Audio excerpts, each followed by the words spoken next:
4, 5ஆம் பாவங்கள் இயங்குது, 9ஆம் பாவகமும் இயங்குது. முதல்ல 4, 5ஆம் அதிபதியும் உங்களுக்கு செயல்பாட்டில் இருக்கிறதுனால 5ங்கிறது அதிர்ஷ்டத்தை குறிக்கக்கூடியது, 5ங்கிறது புத்திரஸ்தானத்தை குறிக்கக்கூடியது.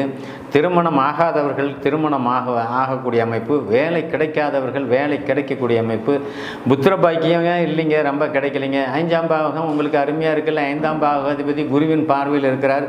குருவின் பார்வைன்னு வரும்போது என்னென்ன நடக்கும்? 7ஆம் அதிபதி குருவின் பார்வைன்னா மனைவியினால் ஆதாயமும், மனைவி வீட்டு வழியினால் ஆதாயம், இதெல்லாம் நடக்கும். 5ஆம் பாவகம் நல்லா வலுத்திருக்குது, 5ஆம் பாவகாதி வலுத்திருக்கிறார் அப்படின்னா பெற்ற பிள்ளைகளால் லாபம் அனுகூலம், பெற்ற பிள்ளைகளால் சந்தோஷப்படக்கூடிய தகப்பனார் இருப்பீங்கிற அர்த்தம். இந்த ராசியில் இருக்கக்கூடியவங்க மொத்தத்தில் என்ன இங்கே நடக்குது? ராசி நல்ல நிலையில் இருக்குது, ராசிக்கு 2இல் குரு இருக்கிறார். அப்போது உங்களுக்கு குழந்தையின் செல்வாக்கு, குழந்தைங்கள்லாம் சம்பாதிக்கிற அளவுக்கு வந்துட்டாங்க, ஸ்டாண்டர்ட் ஆகிட்டாங்க. செவ்வாய் எங்கேயும் வலுத்து பார்வையில் இருக்கிறதுனால குழந்தைங்க மூலியமாக நல்ல வருமானம் இருக்கிறதுனால புது இடம் வாங்குவீங்க.